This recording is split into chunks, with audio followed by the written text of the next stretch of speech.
Hello दोस्तों, magazine blog में आपका हार्दिक स्वागत और अभिनंदन है।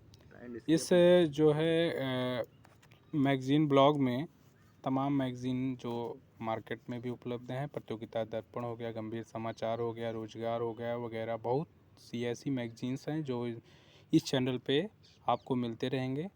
और इस चैनल को लाइक और सब्सक्राइब ज़रूर कीजिए।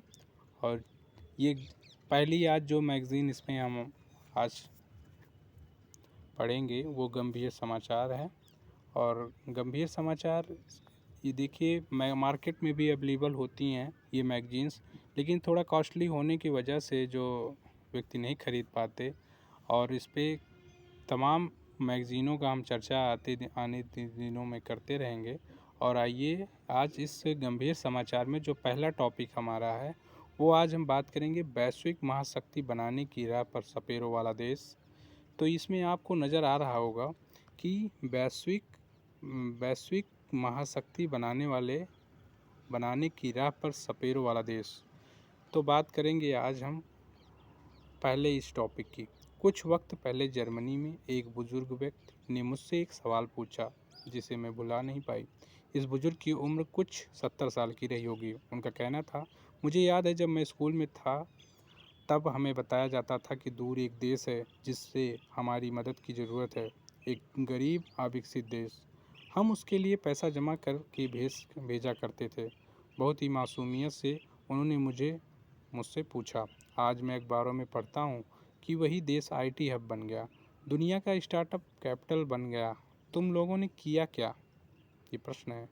हमारे पैसों से ढेर सारे कंप्यूटर खरीद लिए।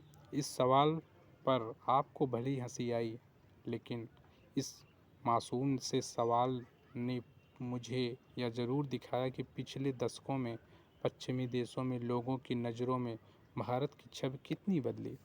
बहुत पुरानी बात नहीं है जब भारत जब पश्चिम में भारत को दर्शाने के लिए सपेरों की सड़क पर घूमती गायों या सजे धजे हाथी पर सवार लोगों की तस्वीरें इस्तेमाल की जाती थी।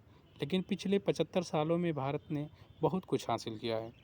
बात चाहे विज्ञान और प्रौद्योगिकी की हो, ऊर्जा की, बायोटेक्नोलॉजी या टेलीकम्युनिकेशन की, भारत हर क्षेत्र में अपनी छाप छोड़ रहा है। इस वक्त भारत में 75 करोड़ इंटरनेट उपभोक्ता हैं। ओपन सोर्स कंट्रीब्यूशन के हिसाब से भारत दुनिया का सबसे तेज़ी से विकास करने वाला देश बन चुका है। वो दिन अब गुजर गए जब गरीबी और लाचारी को फिल्मों में और मीडिया में बढ़ा चढ़ा कर दिखाया जाता था। आज भारत अच्छे ऊर्जा के क्षेत्र में दुनिया का सबसे बड़ा उत्पादक बनाने की दिशा में काम कर रहा है।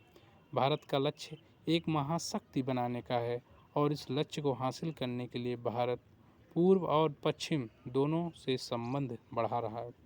ऑस्ट्रेलिया के पूर्व प्रधानमंत्री टोनी एबट ने हाल में लिखा, भारत एक लोकतांत्रिक महाशक्ति के रूप में 75 साल बाद भी सामना कर रहा है। भारत सरकार 2025 तक $5 ट्रिलियन की अर्थव्यवस्था बनाने का दावा करती है, लेकिन बिना बड़े आर्थिक सुधारों के यह मुमकिन होता नहीं दिखता। रिपोर्टर्स विदाउट बॉर्डर्स के प्रेस फ्रीडम इंडेक्स में भारत का स्थान 180 देशों में 150 का रहा। यह भारत की अब तक की सबसे बुरी रैंकिंग है। एकेडमिक फ्रीडम इंडेक्स से भी भारत का प्रदर्शन बहुत बुरा रहा है। 0.352 के AFI स्कोर के साथ भारत लीबिया और सऊदी अरब के साथ एक ही स्थान पर खड़ा है। इतना ही नहीं, भारत 2021 के ग्लोबल हंगर्स इंडेक्स में 116 देशों में से 101वें स्थान पर रहा। भारत में भुखमरी का स्तर गंभीर है। 25% बच्चे कुपोषण से पीड़ित हैं और करीब 19 करोड़ लोग हर रात बिना भोजन के सोने पर मजबूर हैं। बात करें दूसरे टॉपिक पे, तो दूसरी टॉपिक जो है हमारा ये है, कई राज्यों में तेज़ी से फैल रहा है लंपी त्वचा रोग। तो कई राज्यों में तेज़ी से फैल रहा है लंपी त्वचा रोग। तो इसमें लंपी त्वचा रोग क्या है, आइए जानते हैं। बीते कुछ हफ्तों में कई राज्यों में लंपी त्वचा रोग तेज़ी से फैला है, जिसकी वजह से हजारों गायों की मौत हो गई है। संक्रमित गायों की संख्या और बड़ी होने का अनुमान है। कुछ मीडिया रिपोर्ट के मुताबिक अभी तक कम से कम 8,000 गायों की मौत हो चुकी है और 25,000 से 30,000 गायें संक्रमित हैं।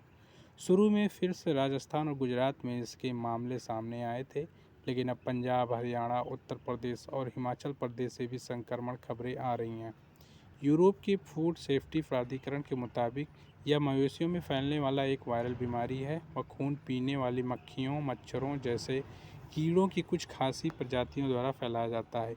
इससे मवेशियों को बुखार होता है, त्वचा पर गांठें निकल आती हैं, दूध की मात्रा कम हो जाती है और कई मामलों में मौत हो जाती है। संक्रमित मवेशियों में कई लक्षण लंबे समय तक अस्थायी रूप से मौजूद रह सकते हैं। इसे ठीक होने भी समय लगता है। यह बीमारी अभी कई अफ्रीकी देशों में मध्य एशिया के मौजूद है। 2012 में यह मध्य एशिया होते हुए दक्षिणी पूर्वी यूरोप में भी फैल गई थी। यूरोप में तो अब एक टीकाकरण कार्यक्रम से इसके प्रसार पर काबू पा लिया गया है, लेकिन अब यह पश्चिम और केंद्रीय एशिया फैल गई है। 2019 से दक्षिण एशिया में भी इस मामले सामने आया है। यह संक्रमण फॉक्सीविरेड नाम के वायरस से होता है। जेनेटिक रूप से इस गोट फॉक्स और शिप फॉक्स वायरस परिवार से संबंधित माना जाता है। World organisation for animal health WUOH के मुताबिक इस बीमारी में 1 से लेकर 5% तक की मृत्यु दर होती है। विशेषज्ञों का कहना है कि यह इस बीमारी का कोई इलाज नहीं है और फिर सिर्फ टीके से ही इससे बचाव किया जा सकता है। राहत की बात यह है कि WUOH के मुताबिक एक की ये जेनेटिक बीमारी नहीं है, यानी यह इंसानों में नहीं फैल सकती है। मवेशियों को इससे बचाने के लिए कई तरह के टीके उपलब्ध हैं। भारत में इस समय इसके लिए गोट फॉक्स टीके का इस्तेमाल किया जा रहा है। कई राज्य मवेशी पालकों के यह टीका निःशुल्क उपलब्ध करा रहे हैं। केंद्रीय कृषि राज्य मंत्री कैलाश चौधरी ने ट्वीट की जानकारी दी कि सरकार ने इस बीमारी को रोकथाम के लिए लंपी प्रोबैक नाम का नया टीका उपलब्ध कराना शुरू किया है। इस टीके का निर्माण राष्ट्रीय अश्व अनुसंधान केंद्र, हिसार तथा भारतीय पशु चिकित्सक संस्थान इजाजत नगर से मिलकर दिया है। उम्मीद की जा रही है कि जल्द इस टीके के पूरे देश में प्रसार पर ध्यान केंद्रित किया जाएगा। साथ ही इस बीमारी से उत्पन्न होने वाले चुनौतियों से निपटने के लिए विस्तृत दिशा निर्देश का भी इंतजार किया जा रहा है। और हमारी अगली कड़ी मैगजीन ब्लॉग पे फिर मिलेंगे गंभीर समाचार के साथ।